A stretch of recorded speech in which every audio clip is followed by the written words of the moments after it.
Namaku Rani. Aku gadis 18 tahun yang terpaksa menikah muda. Bukan karena cinta, tapi karena hutang ayahku. Aku ingin sekolah, mengejar cita-cita, hidup normal seperti remaja lain. Tapi hidup berkata lain. Demi menyelamatkan keluargaku, aku harus rela mengorbankan masa depanku. Dan inilah awal dari kisah pernikahan tanpa cinta, yang perlahan mengubah segalanya.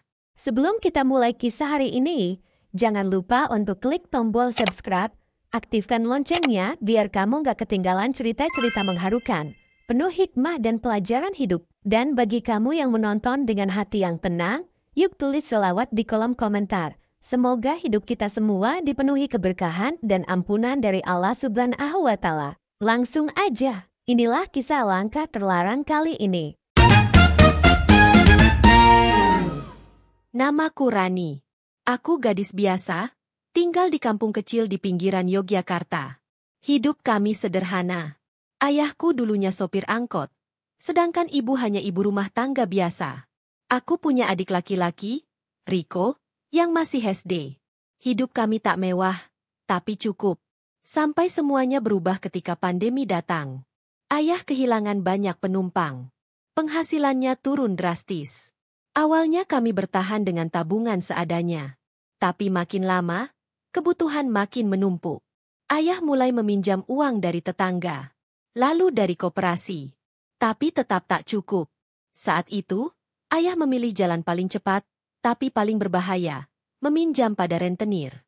Namanya Pak Joyo. Lelaki besar, berperut gendut, suara seperti drum rusak. Awalnya ayah meminjam 15 juta. Tapi bunganya kejam. Dalam waktu 8 bulan, jumlahnya melonjak jadi 35 juta.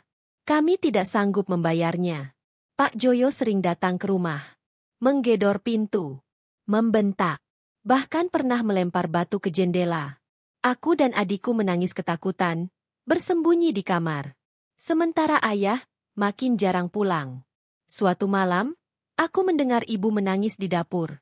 Aku menghampiri, dan ia hanya menyerahkan ponselnya dengan tangan gemetar. Pak Joyo mau bicara, katanya lirih. Di seberang, suara berat langsung menghantam telingaku. Rani, kamu gadis yang baik. Daripada keluarga kamu hancur gara-gara utang, mending bantu lunasin. Caranya gampang, nikah sama keponakan saya. Aku terdiam. Hatiku seperti dipukul palu. Namanya Riko. Umur 28. Kerja di bengkel. Kalau kamu nikah sama dia, saya anggap lunas semua utang bapakmu. Aku tak bisa berkata apa-apa. Air mata menetes begitu saja. Aku menatap ibu, berharap ini cuma mimpi. Tapi wajah ibu mengatakan sebaliknya. Ini kenyataan. Ibu memelukku sambil menangis. Maaf, nak, ibu nggak bisa berbuat banyak. Adikmu masih kecil. Kita nggak punya siapa-siapa. Cuma kamu harapan ibu. Aku tidak tidur malam itu. Aku duduk di kamar, memandangi foto keluarga kami. Apakah ini harga yang harus kubayar untuk menyelamatkan mereka? Hari itu mendung menggantung di langit. Udara terasa lembab dan berat. Seolah-olah semesta ikut merasakan sesaknya dadaku. Aku berdiri di depan cermin, memandangi diriku sendiri dalam balutan kebaya putih sederhana yang dipinjam dari tetangga. Rambutku disanggul seadanya, dan riasanku tipis, hampir tak mampu menyembunyikan sembab di mataku. Aku mencoba tersenyum, tapi bayanganku hanya menatap kosong. Ibu, sudah siap. Suara seorang kerabat memanggil dari luar. Aku menarik napas panjang, lalu melangkah keluar kamar dengan hati yang berat. Di halaman rumah, ada beberapa kursi plastik berjejer. Tak ada tenda, tak ada dekorasi, tak ada musik. Hanya beberapa tetangga dan 2 orang dari kelurahan yang menjadi saksi pernikahan kami. Riko, lelaki yang akan menjadi suamiku, berdiri di sana dengan kemeja putih kusut dan celana hitam yang sedikit kebesaran. Ia tak menoleh saat aku datang. Wajahnya dingin, ekspresinya datar, seperti tidak terjadi apa-apa. Seakan ini bukan pernikahan, tapi transaksi diam-diam antar 2 keluarga yang sedang terjerat hutang. Ayahku tidak hadir. Entah di mana dia. Entah kenapa dia tidak muncul. Ibu duduk di kursi paling depan, menggenggam mukena di pangkuannya, wajahnya pucat, matanya terus memandangi tanah. Saat ijab kabul dimulai, suara penghulu terdengar pelan dan terburu-buru. Riko menjawab dengan suara datar, tanpa sedikit pun nada bahagia. Tak ada tepuk tangan, hanya keheningan yang memekakkan telinga. Kami pun resmi menjadi suami istri. Aku tak tahu harus bagaimana. Apakah aku harus tersenyum? Haruskah aku mencium tangan Riko seperti pengantin lain? Tapi semua terasa tidak nyata. Seperti mimpi buruk yang menelanku hidup-hidup. Tubuhku dingin, meski udara Yogyakarta hari itu terasa gerah. Sore itu, setelah semua tamu pulang, aku dan Riko pindah ke rumah kontrakan kecil di belakang bengkel tempat dia bekerja. Rumah itu hanya punya 2 ruangan. 1 kamar tidur dan 1 ruang depan yang sekaligus ruang tamu dan dapur. Dindingnya terbuat dari batako kasar yang dicat putih seadanya.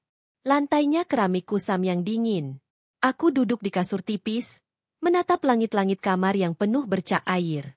Jantungku berdegup kencang. Ini malam pertama. Tapi bukan seperti yang dibayangkan para gadis saat mereka membayangkan malam pernikahan. Penuh cinta, bunga, dan bisikan mesra. Riko membuka pintu kamar, lalu berdiri di ambang pintu. Ia melihatku sebentar, lalu berkata lirih, "Kamu tidur aja di dalam. Aku di luar." "Ya." Aku mengangguk pelan.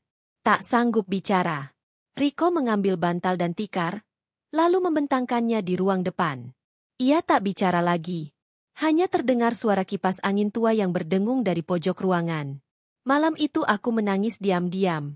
Memeluk bantal dan menutupi wajahku dengan selimut. Rasa asing menyelubungi seluruh tubuhku. Aku merasa seperti benda, seperti barang yang dipindahkan dari satu tempat ke tempat lain. Aku bahkan belum lulus sekolah. Tapi kini aku menjadi istri. Pagi harinya, aku bangun dengan mata sembab. Aku memasak nasi dan membuat teh manis. Riko duduk di kursi plastik dekat pintu, bersiap-siap berangkat kerja. Ia hanya berkata, "Terima kasih," lalu pergi tanpa bicara banyak. Hari-hari berikutnya terasa seperti pengulangan tanpa emosi. Aku membersihkan rumah, mencuci, memasak. Kadang aku ke bengkel Riko, membantu mencuci motor pelanggan. Ia tidak pernah memaksaku melakukan apapun, tapi juga tidak memberiku perhatian. Kami seperti 2 orang asing yang kebetulan tinggal di bawah atap yang sama. 1 minggu, 2 minggu waktu berjalan. Setiap malam aku tidur sendiri. Setiap pagi aku bangun sendiri. Tidak ada sapaan hangat, tidak ada pelukan, tidak ada pertanyaan, "Kamu capek nggak hari ini?" Kadang aku bertanya-tanya, apakah ini pernikahan? Atau hanya kesepakatan yang dibungkus dalam akad suci? Malam-malamku dipenuhi tanya. Aku sering menatap dinding kosong dan berpikir, apakah hidupku berakhir di sini? Apakah aku hanya akan menjadi istri diam-diam yang menikah karena utang? Tapi di balik semua luka, aku belajar satu hal, aku masih hidup.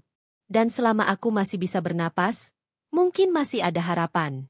Mungkin, suatu hari nanti, cinta bisa tumbuh dari tanah yang gersang ini. Suatu hari aku demam tinggi. Badanku panas seperti bara. Aku menggigil di kasur. Riko pulang lebih awal. Ia membeli bubur dan obat. Duduk di sampingku, mengganti kompres di dahiku. "Maaf ya, Ran," katanya pelan. "Aku juga nggak pengen kayak gini. Tapi kita sama-sama korban." Aku hanya bisa menangis.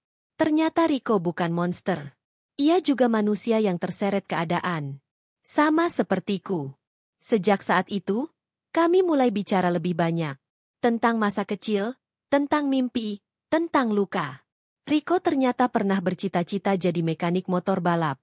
Tapi karena tak punya biaya, ia terpaksa bekerja sejak SMP. Pelan-pelan, aku mulai belajar menerima. Bahkan, mungkin sedikit demi sedikit, mencintai. Riko membelikan laptop bekas agar aku bisa belajar. "Kalau kamu mau sekolah lagi, aku dukung," katanya. Aku ikut program paket C belajar lagi. Menyusun masa depan dari reruntuhan. 3 tahun sudah berlalu sejak hari itu.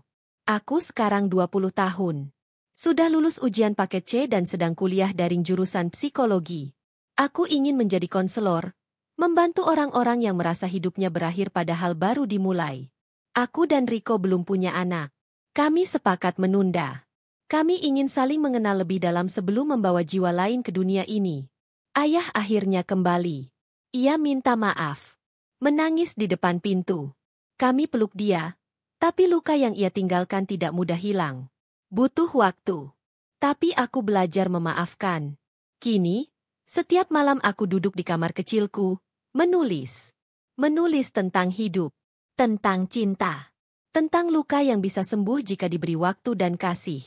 Aku tahu, banyak orang di luar sana mungkin menilai aku lemah, bodoh, atau terlalu nurut. Tapi aku tak peduli. Karena aku tahu, aku telah menyelamatkan keluargaku. Aku telah bertahan. Dan aku masih di sini. Berdiri. Tersenyum. Bukan karena hidupku sempurna. Tapi karena aku memilih untuk tetap hidup dan mencintai diri sendiri. Sekalipun awalnya, semua ini dimulai dari paksaan.